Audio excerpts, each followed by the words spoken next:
Brace த Lord. அற்புத குழந்தை இயேசுவே, எங்களுக்காக வேண்டிக் கொள்ளும். ஆண்டவருடைய பாடுகளின் வெள்ளி. முதல் வாசகம்.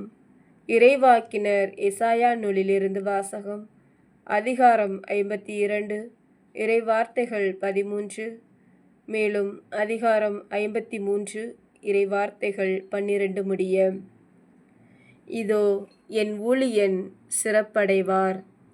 அவர் மேன்மைப்படுத்தப்பட்டு உயர்த்தப்பட்டு பெரிதும் மாட்சியுறுவார். அவரை கண்ட பலர் திகைப்புற்றனர். அவரது தோற்றம் பெரிதும் உருக்குலைந்ததால் மனித சாயலே அவருக்கு இல்லாதிருந்தது. மானிடரின் உருவமே அவருக்கு இல்லை.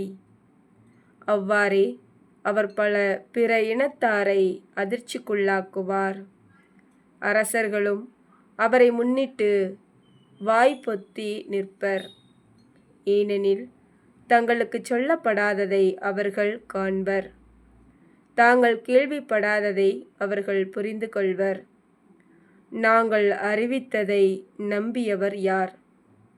ஆண்டவரின் ஆற்றல் யாருக்கு வெளிப்படுத்தப்பட்டது? இளந்தளிர் போலும் வறண்ட நில வேர் போலும் ஆண்டவர் முன்னிலையில் அவர் வளர்ந்தார். நாம் பார்ப்பதற்கேற்ற அமைப்போ அவருக்கில்லை. நாம் விரும்பத்தக்க தோற்றமும் அவருக்கில்லை. அவர் இகழப்பட்டார், மனிதரால் புறக்கணிக்கப்பட்டார். வேதனையுற்ற மனிதராய் இருந்தார், நோயுற்று நலிந்தார். காண்போர் தம் முகத்தை மூடிக்கொள்ளும் நிலையில் அவர் இருந்தார். அவர் இழிவுபடுத்தப்பட்டார், அவரை நாம் மதிக்கவில்லை.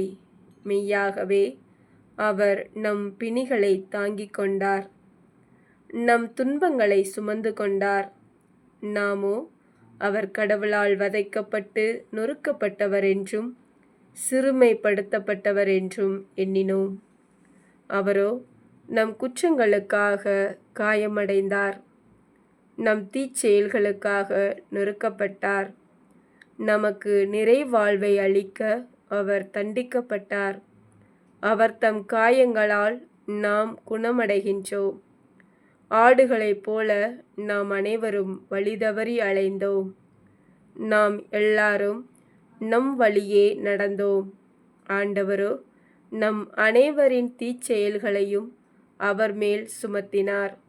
அவர் ஒடுக்கப்பட்டார், சிறுமைப்படுத்தப்பட்டார். ஆயினும் அவர் தம் வாயை திறக்கவில்லை. அடிப்பதற்கு இழுத்துச் செல்லப்பட்ட ஆட்டுக்குட்டி போலும், ரோமம் கத்தரிப்போர் முன்னிலையில் கத்தாத செம்மறி போலும் அவர் தம் வாயை திறவாதிருந்தார். அவர் கைது செய்யப்பட்டு தீர்ப்பிடப்பட்டு இழுத்துச் செல்லப்பட்டார். அவருக்கு நேர்ந்ததை பற்றி அக்கறை கொண்டவர் யார்? ஏனெனில் வாழ்வோர் உலகினின்று அவர் அகற்றப்பட்டார். என் மக்களின் குற்றத்தை முன்னிட்டு கொலையுண்டார். வன் செயல் எதுவும் அவர் செய்ததில்லை, வஞ்சனை எதுவும் அவர் வாயில் இருந்ததில்லை. ஆயினும் தீயவரிடையே அவருக்கு கல்லறை அமைத்தார்கள். செத்தபோது அவர் செல்வரோடு இருந்தார். அவரை நொறுக்கவும் நோயால் வதைக்கவும் ஆண்டவர் திருவுளம் கண்டார். அவர் தம் உயிரை குற்றநீக்க பலியாக தந்தார். எனவே தம் வழிமரபு கண்டு நீடு வாழ்வார். ஆண்டவரின் திருவுளம் அவர் கையில் சிறப்புறும். அவர் தம் துன்ப வாழ்வின் பயனை கண்டு நிறைவடையார். நேரியவராகிய என் ஊழியர் தம் அறிவால் பலரை நேர்மையாளராக்குவார்.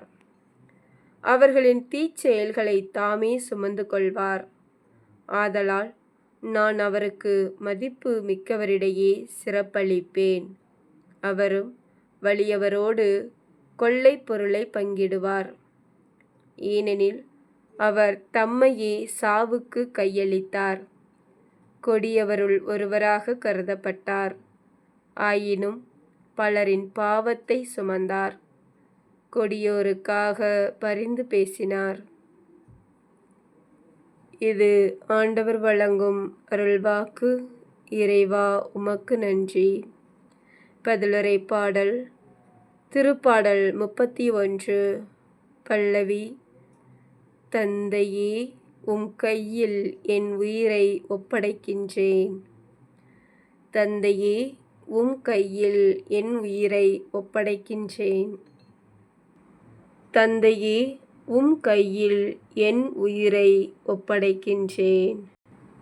இரண்டாம் வாசகம். எபிரேயருக்கு எழுதிய திருமுகத்திலிருந்து வாசகம். அதிகாரம் 4, இறைவார்த்தைகள் 14 முதல் 16 முடிய.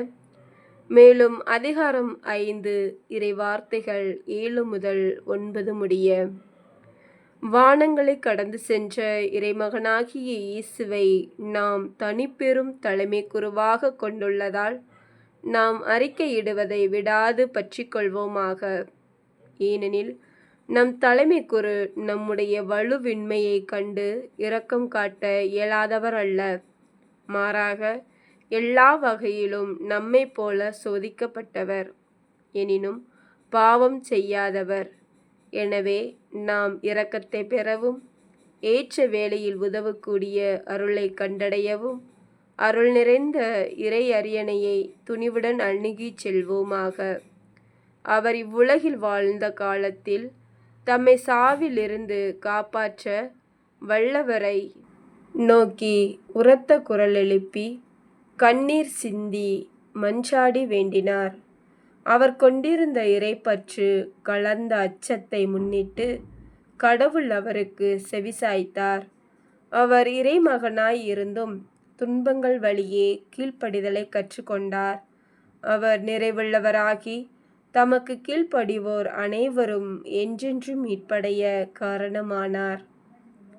இது ஆண்டவர் வழங்கும் அருள்வாக்கு. இறைவா உமக்கு நன்றி. நற்செய்தி வாழ்த்தொளி.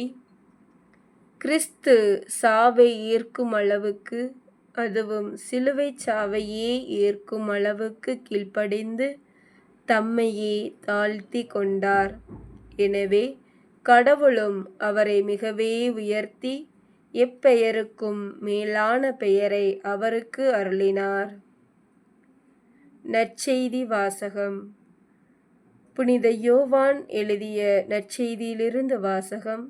அதிகாரம் 18, இறைவார்த்தைகள் 1 19, மேலும் 19ஆம் அதிகாரம் இறைவார்த்தைகள் 42 முதல்.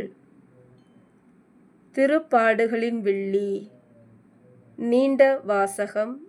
திருவிவிலியத்தில் காண்க. சிந்தனை. அன்பு துன்பத்தை உள்ளடக்கியுள்ளது. இங்கு அன்பொன்றே வலியின், துன்பத்தின் புதிரை புரிந்து கொள்ளும் திறவுகோலாக அமைகிறது. வெறுமையை பொருண்மையாக மாற்றும் சக்தி அன்பிற்கு மட்டுமே உள்ளது. இறைவனின் தியாக அன்புக்கு நம் பதிலிருப்பு என்ன? சிந்திப்போம். ஆமேன். அற்புத குழந்தை இயேசுவே, எங்களுக்காக வேண்டிக் கொள்ளும். Praise the Lord. Thank you, Jesus.